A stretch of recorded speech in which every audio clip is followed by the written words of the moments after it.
Hi guys, welcome to our first discussion for the Beyond the Swearing Stones read-along. This week we read chapters 1 through 11. We met some great characters. We were introduced a little bit to Tristledermot and Tristledermot. Same town, different time. And I was excited about some of the questions that I got from you. So let's get to it. I want to talk a little bit first about Tristledermot.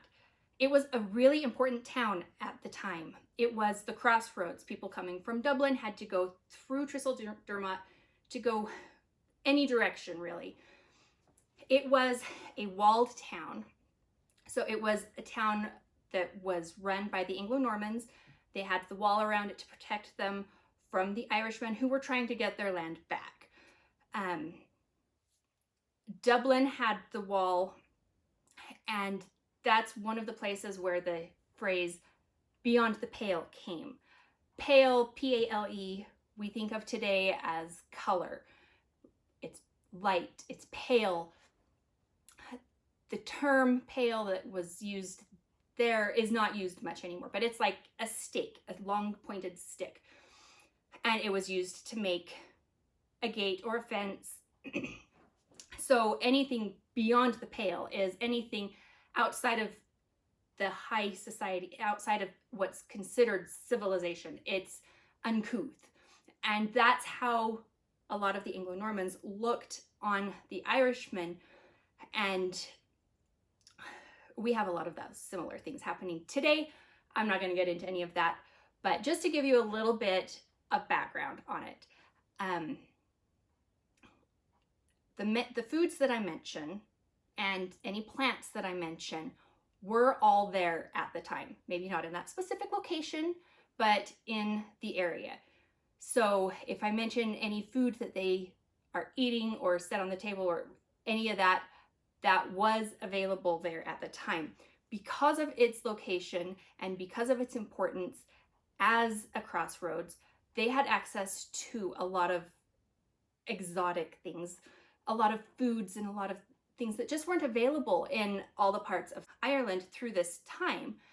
And so I did make sure the archaeological excavation report that I had, everything I mentioned was mentioned in that as them having the seeds for it. In this excavation, they discovered all of these things. So just a little tidbit through there. As an important location, it was given permission to have a regular market day, a weekly market day. And they also, in the 1490s, I believe it was in the mid of the decade, but I've forgotten the exact date, received permission to have a mint. So they minted coins as well. So this was really quite an important area. So as we talk about it, it wasn't a tiny little town somewhere. This was an important place. I also wanted to give you a little peek at where the book was written. A lot of it was written in my office, at my desk. But sometimes I write other places. I write in the car when I'm picking up kids from school, sitting there waiting for the carpool kids to come out. I would take it to a park, sit under a tree when the weather was nice and it was a nice, quiet, empty park because I don't like to people. Especially if I'm trying to focus on something, I do better if there's not a lot of action happening around me. I also would go into my backyard and the gazebo that I have back there with the garden. I'm showing you a picture. Ignore the fact that the plants are really teeny tiny because this picture was taken last summer and I just put that flower bed in last summer. So they're still really small and immature plants. But I would go into there and sit and write there, and that was really nice. But mostly it was my office. All right, I have questions from you guys, and I wanted to make sure that I got to them and that I didn't take up too much of your day. So let's get to it. Question 1. Do you have a favorite character? Oh goodness, I have a lot of favorite characters. If I had to choose just one, it would probably be Gran. because Gran is fabulous. I also really love Kieran. I didn't expect his character to quite go in the direction that it did, but I really enjoyed writing him. And I also really love Hannah. We met Hannah very, very briefly. She is one of Grace's daughters, the younger daughter. We met her very briefly, but she will be back. And I've actually been toying with the idea. I have her story in my head. So I might go back and write her story someday. I also would love to write Gran's story because she's fascinating. I just love her. All right. Question 2. Why did you make Bree a photographer? Oh, that's a good one. She needed a real good reason to be going to Ireland, and she needed to have a job that she could walk away from without a huge fuss. I didn't want it to be a huge deal having to call a bus. You know, she needed to be able to just step away and fade out. Photography was also a choice because my father has done a whole lot of photography. A lot of it was in conjunction with weddings. All growing up, it wasn't most, but frequently he would take the weekend and go photograph a Cambodian wedding. He was very involved in these communities of immigrants, and he would go and he'd take pictures, he'd photograph weddings. And so I know enough about photography to be able to kind of flip my way through it without doing a ton of research, because I'd already done a ton of research for the book and I got lazy. Okay, next question. How detailed are your outlines before you start to write? I come up with what I call major plot points. I know this is the beginning and this is the end, and these key things have to happen in the book to get the storyline the way I want it. Beyond that, I try to give my characters quite a bit of free rein.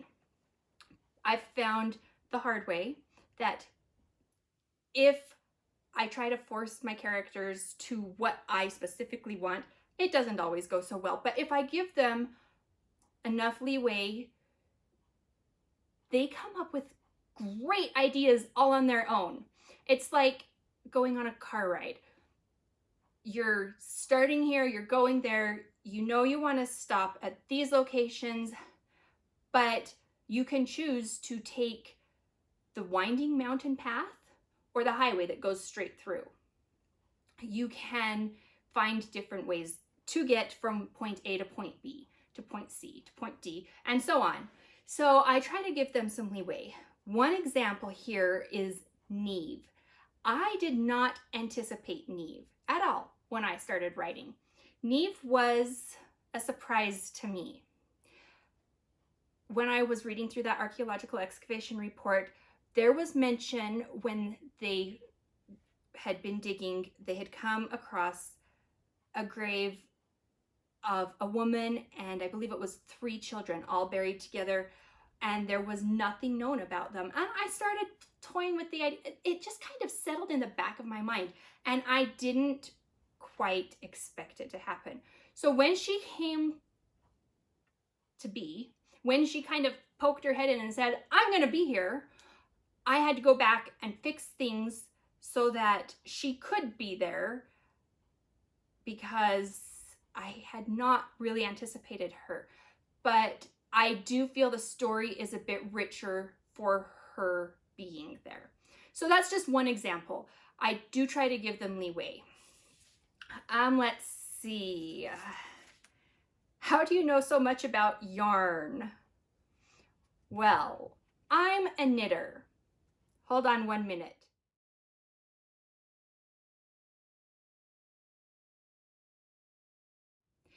So, as you can see, I have a bunch of stuff here. I have different steps. So here is a ball of roving.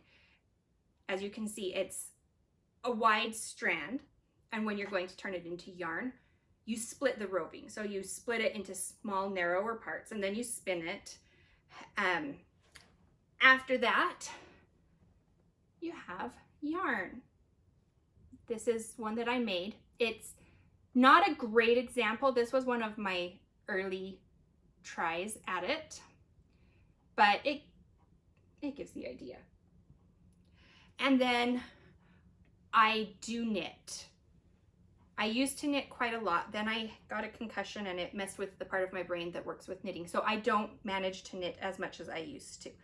But I've always loved sweaters and cozy clothes, especially if they were wool, but not itchy wool. I'm not a fan of itchies. I've also always loved Celtic knots, and I don't know if this will show up on camera very well, but I knit this wrap, and it has the Celtic knot as well as some lace work. So I'm quite familiar with knitting, and that is how I know so much about yarn, because I've played with it a lot. Okay, last question for today. Did you have any inspiration for Gran? She's my favorite. She's one of my favorites too. So I kind of got addicted to a series of books. It's called A Modern Witch series, and there are spin-off series from that as well. And there's an Irish grandmother in it that lives in Canada, and I loved her. And so when I started writing this, or was preparing to write this, I had to have her grandmother, because otherwise the story doesn't work. And it seemed to me that using that character kind of to create my own Gran would be ideal. It makes sense to me to use her kind of as inspiration. I didn't try to write that character. I didn't try to use that character and twist it into my story, but I used that character kind of as a reference. So yes, that was my inspiration for Gran. So this week, we're gonna be reading chapters 2 through, see, I can't even talk. We read 1 through 11, so we've already done 2. We're gonna do 12 through 22. And I really hope you guys are enjoying it. I hope that the story makes sense to you and that you kind of feel like you're there. This is my favorite story that I've ever written. And we're not supposed to have favorites, right? It's like picking your favorite kid. You don't have favorites. But this story called to me and brought me to it almost. And I really love it. It is definitely my favorite that I have written. I like my other books, but this one, there's something about it, and part of me almost doesn't want to write any more books, just because I'm never gonna write anything as much that I love as much as I love this one, which is silly. I always love my project that I'm working on. The current project I'm working on is always a favorite. So I will keep writing, but I might have to step back into this world to write Gran's story or to write Hannah's story. So leave me notes below, comments. Tell me what your favorite character is. Tell me what your favorite part that you read this week was. I would love to have some feedback from you on what you're enjoying. And again, send me your questions by Sunday so that I can record this and get it up for you Tuesday next week. I would love to answer any questions that you have as you're reading it. So thank you for joining me, and I will see you again next week.